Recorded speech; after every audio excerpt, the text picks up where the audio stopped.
Empat kebenaran Aliyah yang menjadi ajaran utamanya, khotbah utamanya Dhamma Cakkappavattana adalah tentang ini.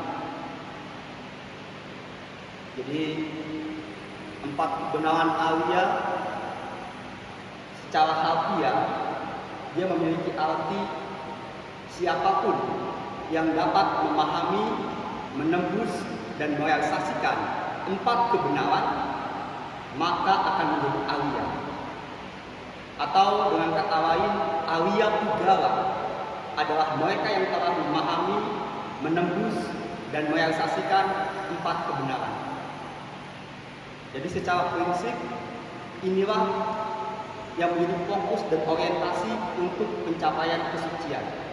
Empat kebenaran Aliyah: dukkha saca, samudaya saca, nirodha saca, dan magga saca.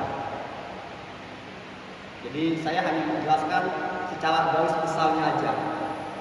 Kita ketahui Guru Agung Buddha membabarkan empat kebenaran Aliyah secara menyeluruh dan terperinci melalui 5 tahapan. Jadi seperti kita ketahui, pertama kali Sang Buddha menyampaikan empat kebenaran Aliyah, dan selanjutnya Guru Agung Buddha memperjelas masing-masing empat kebenaran tersebut. Memperjelas dukkha saca, memperjelas samudaya saca, memperjelas nirodha saca, dan memperjelas magga saca. Jadi di dalam khotbah pertamanya Dhamma Cakkappavattana itu tentang empat kebenaran Aliyah. Lalu khotbah kedua yaitu Anatta Lakkhana, tentang 3 corak kehidupan, anicca, dukkha, anatta. Ini disampaikan Sang Buddha untuk memperjelas tentang dukkha. Mengapa dukkha? Karena anicca. Mengapa demikian? Karena anatta. Jadi ada keruntuhan. Lalu berikutnya lagi Sang Buddha menyampaikan Adittappa Liyaya Sutta, yaitu sebab musabab yang saling bergantung, paticca samuppada. Ini untuk memperjelas samudaya saca, memperjelas sebab dukkha. Dan selanjutnya beliau menyampaikan Owada Patimokkha, yaitu kebahagiaan tertinggi nibbana dan cara mencapainya, untuk memperjelas tentang nirodha saca, akhir dukkha. Dan berikutnya menyampaikan Pancabala, Bala Sutta, 5 kekuatan untuk menempuh sang jalan, untuk memperjelas jalan menuju akhir dukkha. Jadi runtunannya seperti ini, kronologisnya, riwayat pembabaran Dhamma Guru Agung Buddha menyampaikan 4 kebenaran Aliyah, lalu memperjelas masing-masing 4 kebenaran Aliyah tersebut. Jadi ketika 4 kebenaran Aliyah ini sudah disampaikan secara utuh, secara menyeluruh dan terperinci, Sang Buddha merangkum di dalam kisah segenggam daun. Jadi kita pernah dengar kisah segenggam daun ketika itu di hutan Simsapa, di hadapan banyak para biku. Sang Buddha mengambil segenggam daun dan lalu menanyakan, "Oh para biku, manakah yang lebih banyak? Dedaunan dalam genggamanku atau daun-daun yang terdapat di hutan ini, di hutan Simsapa?" Para biku menjawab, "Dedaunan dalam genggaman Sambagawa hanya sedikit saja. Daun-daun yang terdapat di hutan jauh lebih banyak." Demikian pula, oh para biku, apa yang aku ketahui melalui pemahaman langsung adalah sebanyak daun-daun di hutan. Namun yang aku ajarkan kepada kalian hanya sedikit saja. Mengapa aku tidak mengajarkan semuanya? Sebab hal-hal itu tidak bermanfaat, tidak menuju pada kehidupan suci, tidak menuju pada terhentinya nafsu keinginan, dan tidak menuju pada pencapaian yang membebaskan, pencerahan yang membebaskan. Apakah yang aku ajarkan? Inilah dukkha, inilah sebab dukkha, inilah akhir dukkha, dan inilah jalan menuju akhir dukkha. Mengapa aku mengajarkannya? Sebab hal-hal ini bermanfaat. menuju pada kehidupan suci, menuju pada terhentinya nafsu keinginan, dan menuju pada pencerahan yang membebaskan. Oleh karena itu, Opala Biku, jadikanlah ini sebagai tugas kalian. Inilah duka, inilah sebab duka, inilah akhir duka, dan inilah jalan menuju akhir duka. Dan selanjutnya Sang Buddha menegaskan kepada para biku, oh para biku, kita semua, aku dan kalian, harus bersusah payah melewati kitaran panjang samsara ini dikarenakan ketidakmampuan kita menembus dan merealisasi 4 kebenaran. Jadi dari sini kita bisa mengambil kesimpulan, inilah yang menjadi pokok ajaran dari Guru Agung kita. 4 kebenaran Arya. Dan di dalam sebuah suta tentang beban, ada sebuah pernyataan yang sederhana yang Sang Buddha berikan untuk mencerminkan apa itu 4 kebenaran Arya. Beliau menyatakan bahwa pancakanda, tubuh dan batin adalah merupakan beban. Pembawa beban adalah individu. Pengambilan beban adalah penderitaan. Dan peletakan beban adalah kebahagiaan. Ini pernyataan yang sederhana tapi sangat mendalam dan mudah untuk kita menangkap, mengertinya. Beliau mengatakan bahwa tubuh dan batin kita, tubuh dan batin ini, pancakanda ini adalah merupakan beban. Pembawa beban adalah individu. Pengambilan beban adalah penderitaan. Dan peletakan beban adalah kebahagiaan. Jadi kurang lebih seperti itu yang Sang Buddha sampaikan di dalam sutta tentang beban, Bala Sutta. Jadi inilah yang menjadi pokok ajaran dari Guru Agung kita. Dan selanjutnya saya coba untuk menyampaikan yang lebih ringan, yaitu 4 kebenaran Arya secara Lokiya Dhamma, secara ajaran keduniawiannya, agar kita lebih mudah untuk mengerti. 4 kebenaran Arya dalam makna Lokiya Dhamma, ajaran keduniawian, ini dapat diartikan sebagai derita, sebab derita, bahagia, dan sebab bahagia. Karena semua makhluk ya mengacu pada hal ini, ingin menghindari derita dan memperoleh bahagia, ya kan? Hanya ini tujuannya, harapannya, tidak mau menderita dan maunya bahagia. Jadi apa yang Sang Buddha ajarkan sebagai pokok ajarannya ada tentang hal ini, hal yang sederhana, derita sebabnya, bahagia dan sebabnya. Dan yang menjadi kunci untuk memperoleh kebahagiaan dan menghindari penderitaan terletak pada daya upaya benar, sama wayamo, yaitu mencegah dan meninggalkan hal-hal yang tidak baik dan berupaya menjaga dan meningkatkan hal-hal yang baik. Kuncinya ada di sini. Ketika kita mencegah dan meninggalkan hal-hal yang tidak baik, kita akan terhindar dari derita. Ketika kita menjaga dan meningkatkan hal-hal yang baik, kita akan memperoleh kebahagiaan. Jadi sama wayamo adalah kunci untuk kita bahagia dan terhindar dari derita. Dan kalau saya pribadi, saya menggunakan satu sugesti agar saya menjadi lebih sigap dan tangkas untuk berdaya upaya benar. Saya mengatakan kepada diri sendiri, saya adalah orang yang mengerti, yang mencintai diri sendiri, dan tidak mau diri ini menderita. Saya adalah orang yang mengerti, yang mencintai diri sendiri, dan tidak mau diri ini menderita. Dengan demikian kita akan menjadi pribadi yang sigap dan tangkas untuk mencegah dan meninggalkan hal-hal yang tidak baik, dan berupaya untuk menjaga dan meningkatkan hal-hal yang baik.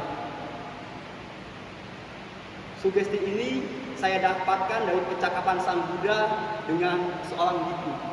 Jadi di dalam cerita itu ada seorang biku yang ingin memutuskan kembali menjadi upasaka. Jadi ingin lepas jubah.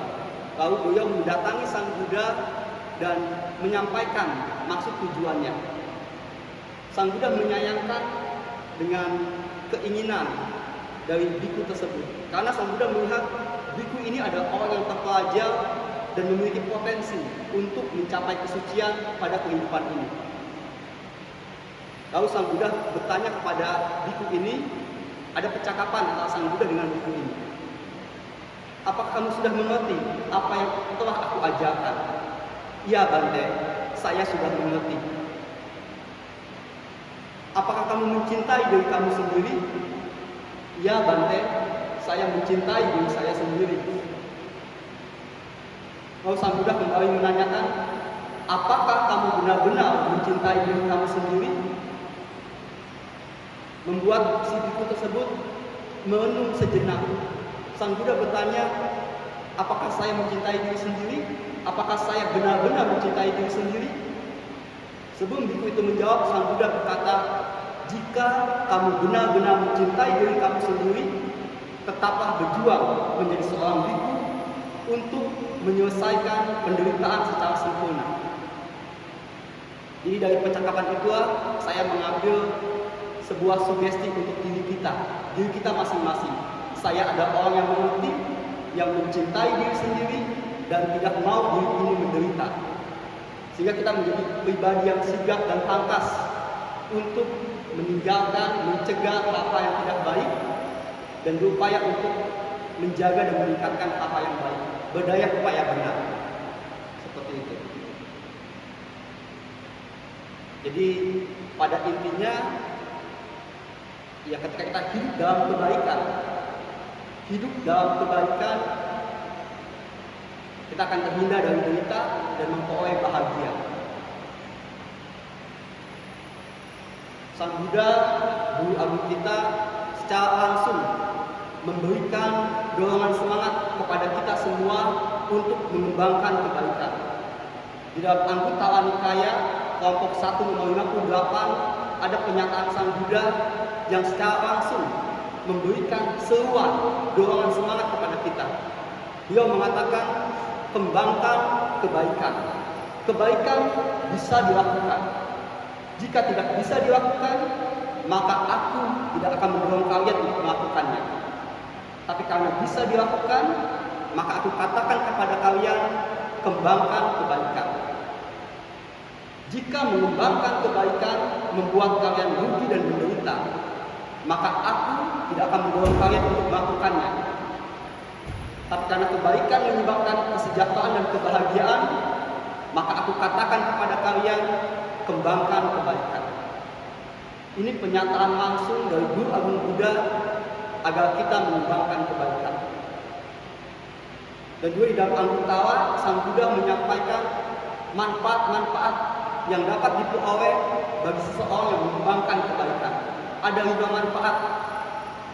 Seseorang yang mengembangkan kebaikan, ia akan tidur dengan nyenyak dan tidak bermimpi buruk serta terbangun dengan nyaman. Ini adalah harapan semua orang. Manfaat yang kedua, ia akan memiliki wajah yang cerah dan pikiran yang mudah terkonsentrasi. Manfaat yang ketiga, ia akan dicintai oleh manusia dan makhluk yang bukan manusia. Manfaat yang keempat, ia akan dilindungi oleh para dewa sehingga dapat terhindar dari berbagai bahaya. Dan manfaat yang kelima, ia akan meninggal dalam ketenangan dan terlahir kembali di alam yang lebih menyenangkan. Inilah 5 manfaat dari mengembangkan kebaikan, mengembangkan cinta kasih di dalam dirinya. Jadi dengan mengingat dorongan semangat dan manfaat-manfaat dari mengembangkan kebaikan, ini sangat penting agar kita senantiasa berbuat kebaikan, hidup dalam kebaikan. Jadi untuk menghindari derita dan memperoleh bahagia, Kuncinya ada di sini. Daya upaya benar atau hidup dalam kebaikan. Seperti itu. Jadi pokok ajaran Sang Buddha yang secara Okiya Dhamma begitu sederhana, mudah untuk kita mengerti. Derita, sebab derita, bahagia, dan sebab bahagia. Jadi inilah yang menjadi pokok ajaran Sang Buddha. Dan sebagai penutup, saya ingin menyampaikan sebuah pesan yang bisa kita jadikan sebagai pedoman, pegangan kita. Pesan ini saya dapatkan ketika saya berkunjung ke Rumpo Itawai. Beliau memberikan kami cenderamata, yaitu berupa pesan Dhamma. Pesannya seperti kertas pembatas buku, jadi yang dilaminating. Jadi ada dua pesan Dhamma di dua sisi kertas tersebut. Di mana sisi yang pertama mengatakan janganlah bersusah hati di dalam praktek Dhamma. Sederhana saja, cukup 5 sila dan 2 prinsip kebenaran, hiwi otapa. Mau berbuat buruk dan takut akan akibatnya. Kalau kita berpegang pada hal ini, pesan ini, kita akan terhindar dari derita. Lalu pesan yang keduanya mengatakan kita tidak tahu seberapa panjang usia kita, 30 tahun, 40 tahun, atau 50 tahun lagi. Yang jelas usia kita adalah sepanjang napas yang keluar masuk. Oleh karenanya, ketika menarik napas, manfaatkan untuk kebaikan. Dan ketika menghembuskan napas, diiringi dengan sifat melepas. Ini pesan yang sederhana tapi sangat bermakna. Pesan yang kedua ini menuntun kita, membawa kita untuk memperoleh kebahagiaan. Pesan yang pertama membuat kita menghindari derita, dan pesan yang kedua bagaimana kita memperoleh kebahagiaan. Ini pesan yang sangat baik, dan saya mengulanginya lagi. Kita tidak tahu. Yang pertama adalah janganlah bersusah hati di dalam praktek Dhamma. Sederhana saja, cukup 5 sila dan 2 prinsip kebenaran hiwi otapa. Mau berbuat buruk dan takut akan akibatnya. Dan yang kedua, kita tidak tahu seberapa panjang usia kita, 30 tahun, 40 tahun, atau 50 tahun lagi. Yang jelas usia kita ada sepanjang napas yang keluar masuk. Ketika menarik napas, manfaatkan untuk kebaikan, dan ketika menghembuskan napas, diiringi dengan sifat melepas. Ini akan membawa kita pada kebahagiaan. Jadi saya rasa tentang pokok ajaran Sang Buddha, 4 kebenaran Arya, derita, sebab derita, bahagia, dan sebab bahagia, kita bisa berpegang pada pesan Dhamma yang sederhana ini. Kita berupaya terus-menerus untuk menerapkan apa yang diajarkan oleh Guru Agung Buddha agar hidup kita mengarah pada kebahagiaan dan kebahagiaan hingga akhirnya menuju pada kebahagiaan yang tertinggi. Demikian apa yang dapat saya sampaikan pada kesempatan siang hari ini. Semoga dapat bermanfaat dan membawa kebaikan bagi kita semua. Anumodana sabe sata bawantu sukitata. Semoga semua makhluk